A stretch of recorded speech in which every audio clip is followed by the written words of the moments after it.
Ya, terima kasih saudara Anda masih bergabung bersama kami di Saling Silang Jak TV. Saya telah terhubung dengan AKBP Budianto, Gakum, Ditlantas Polda Metro. Halo, selamat sore, selamat malam Pak. Iya, tampaknya masih belum tersambung, kita akan lanjutkan. Nah, tadi Bung Alfred menyatakan bahwa Jakarta masih belum punya grand design terkait dengan penataan PKL. Bagaimana Pak, Anda tanggapannya? Kalau Pak Irwandi? Seperti tadi Pak Nirwono sebutkan ya, sama itu ya, dalam satu paket kita memang harus duduk bareng lagi nih, dan kita harus tata lagi. Jadi tidak ada istilah kata terlambat ya kan. Lebih baik terlambat daripada kita tidak melakukan apa-apa sama sekali. Ya inilah ke depan, saya rasa grand design untuk penataan PKL, jadi bukan cuma Tanah Abang. Tadi Pak Alfred bilang terlalu banyak energi kita kebuang ke sana. Coba kita nanti akan buat grand design untuk PKL seperti apa, supaya ini tidak menubruk aturan, tetapi juga membuka lapangan pekerjaan. Bagi Pemda DKI sekarang, karena kita akan membuka lapangan pekerjaan sebanyak mungkin. Karena kita juga harus mengurangi pengangguran. Dan ini adalah tugas pemerintah untuk hadir bagaimana bisa mengurangi pengangguran, dan mereka dapat bekerja di sektor informal. Kalau di sektor formal sekarang di kantor, udah banyak kantor tutup ya kan. Kita lihat orang pekerjaan, dibutuhkan 10 orang yang mengelamar 1000. Sangat ironis. Tapi kenapa kalau memang dia bisa untuk berdagang sebagai PKL, sebagai wirausaha, sebagai UKM, kita harus bantu. Tapi memang tadi kita atur lagi dengan baik. Jangan sampai juga mengorbankan untuk pejalan kaki. Tadi seperti Pak Alfred bilang, dalam waktu 6 hari korban 1 orang. Dan ini kita harus juga berarti mensosialisasikan ini kepada para PKL. Benar PKL ini bisa diajak bicara Mas Alfred. Ayo bantu dong kita. Saya akan segera menghubungi AKBP Budianto, Gakum, Ditlantas Polda Metro. Halo, selamat malam Pak Budianto. Halo, selamat malam Pak Budianto. Anda sudah tersambung bersama kami di Jak TV. Halo Pak Budi, selamat malam. Ya Pak Budi, di studio ada Pak Irwandi, Kadis Koperasi UMKM, Pak Sarman, Waketum Kadin DKI, Pak Nirwono Yoga, pengamat tata kota, dan Bang Alfred, Ketua Koalisi Pejalan Kaki. Kita diskusi terkait dengan penataan Tanah Abang. Kalau Polda Metro sendiri terkait dengan adanya rekayasa lalu lintas di Tanah Abang, Anda melihatnya seperti apa? Ya, seperti apa yang sudah digulirkan oleh pemerintah Provinsi DKI ya. Itu kan ada suatu penataan moda transportasi ya, yang menggunakan suatu sebagian daripada ruang, terutama adalah di Jalan Jati Baru, banyak gitu. Sebagian untuk sirkulasi daripada shuttle bus, kemudian juga sebagian untuk kaki 5 gitu. Nah, situ juga mungkin sudah ada kegiatan-kegiatan rekayasa itu, di mana bahwa moda transportasi yang sebelumnya mungkin melewati Jalan Jati Baru, misalnya yang dari Cideng, kemudian dari Haji Mansur, yang biasanya mungkin melewati Jalan Jati Baru, dikeluarkan ke Perkais Tubun, kemudian nanti Jalan Tali, PLN 1, PLN 2, kemudian... Kalau Anda melihat banyak positifnya atau negatifnya terkait dengan rekayasa lalu lintas di Jalan Jati Baru ini? Ya, ini kan apa? Ini kan saya kira ini programnya kan konteksnya dengan masalah rekayasa, kemudian ada masalah kaki 5 yang menggunakan sebagian daripada ruang lalu lintas di Jati Baru. Ya, bahwa program ini kan sifatnya sementara. Nanti kan mungkin ada program, ada namanya program jangka pendek, kemudian ada mungkin program jangka menengah ya. Informasi mungkin nanti ada pembangunan Skywalk, kemudian pembangunan Skybridge dan sebagainya. Kemudian terakhir mungkin nanti dalam rangka mengintegrasikan semua moda transportasi terhadap ruang kegiatan masyarakat, APOD dan sebagainya. Itu ada jangka pendek, jangka menengah maupun jangka panjang.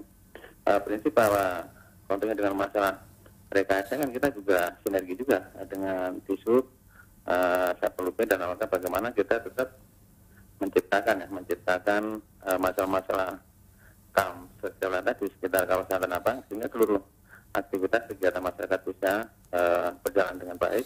Oke, banyak yang komentar bahwa kebijakan ini menabrak aturan terkait dengan pemanfaatan jalan. Apa tanggapan Anda? Ya, memang pengguna ada memang di dalam Undang-Undang Nomor 22 2009 ya. Itu kan diatur ada di dalam pasal 127, kemudian di pasal 128 gitu. Memang ada suatu mekanisme penggunaan jalan di luar fungsi jalan. Saya kira semua sudah tahu lah di dalam Undang-Undang Nomor 38 2004 tentang jalan juga sudah, saya kira sudah diatur juga bagaimana menggunakan ruang manfaat jalan, bagaimana menggunakan ruang milik jalan, bagaimana menggunakan suatu ruang pengawasan jalan. Saya kira semua sudah diatur. Aturan ini kan program itu sedang berjalan. Saya kira bahwa evaluasi kan tetap berjalan juga. Oke, 2 minggu sudah berjalan, apa evaluasi Anda? Walaupun mungkin masih 2 minggu kan Anda mengamati apa kondisi di lapangan seperti apa? Ya tentunya seperti rekayasa itu kan berkembang terus kan, seperti perkembangan terakhir ada terjadi mungkin crossing di sekitar Blok A. Karena itu mungkin banyak beberapa U-turn kan. Kemudian dari situ rencana akan ada penutupan, kemudian di yang masuk di Blok A juga ada in dan out-nya itu dari 1 dan sebagainya. Itu juga mungkin nanti perlu ditata ulang dan sebagainya. Oke. Saya kira kita juga melihat perkembangan situasi tersebut, kita bersinergi juga dengan Dinas Perhubungan. Baik, terima kasih AKBP Budianto atas waktu yang bergabung bersama kami di Saling Silang. Nah, saya kembali ke Pak Irwandi. Pak Irwandi, Pak Sandiaga mengatakan bahwa butuh 6 bulan baru kelihatan hasilnya. Kenapa? Apa yang akan terjadi dengan waktu 6 bulan ke depan?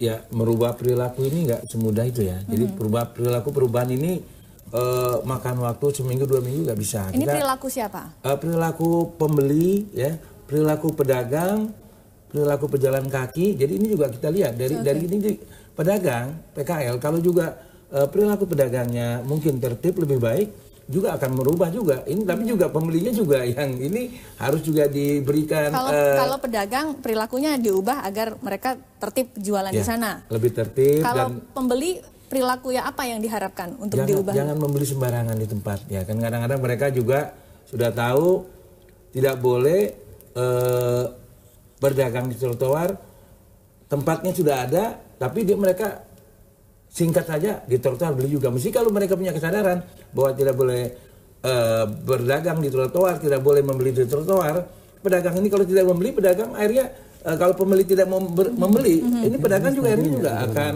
kapok juga ya. Pedagang juga akan pindah kepada tempat yang sudah ditentukan. Oke, Pak Sarman, 6 bulan apa prediksi Anda Pak terkait dengan apa yang terjadi di Tanah Abang? Ya, karena ini kan kebijakan masih baru ya. Jadi katakanlah lebih kurang baru 2 minggu. Tentu memang pasti dalam hal ini pemerintah DKI Jakarta ya mungkin melalui dinasnya Pak Irwandi pasti akan mengadakan evaluasi.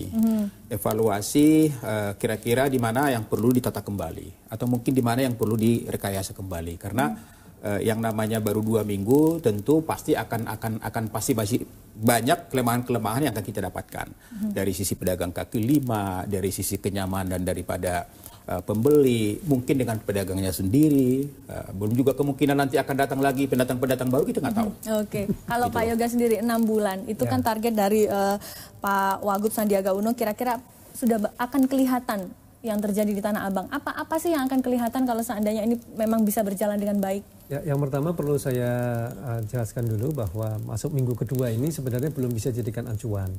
Kenapa? Ini kan masih masa libur, kantor libur, sekolah masih libur, sehingga tingkat okupansinya istilahnya pengunjung atau penumpang yang datang lewat stasiun Tanah Abang maupun yang datang ke Tanah Abang sendiri belum bisa menjadi akurat gitu. Jadi perkiraan saya mungkin baru minggu depan kita akan bisa lihat mulai Senin depan bagaimana realisasi fakta di lapangan itu akan ketahuan pada saat orang masuk kantor, kemudian aktivitas sudah mulai berjalan, ya, sudah seperti biasa. Orang daerah juga sudah liburnya sudah selesai gitu kan. Nah, ini akan kita lihat seberapa efektifnya penutupan maupun arus jalan tadi. Itu yang pertama. Jadi kita baru bisa bicara minggu depan ini hasilnya. Kedua, yang kita temukan juga ternyata program ini kan belum tersosialisasikan dengan baik sebenarnya.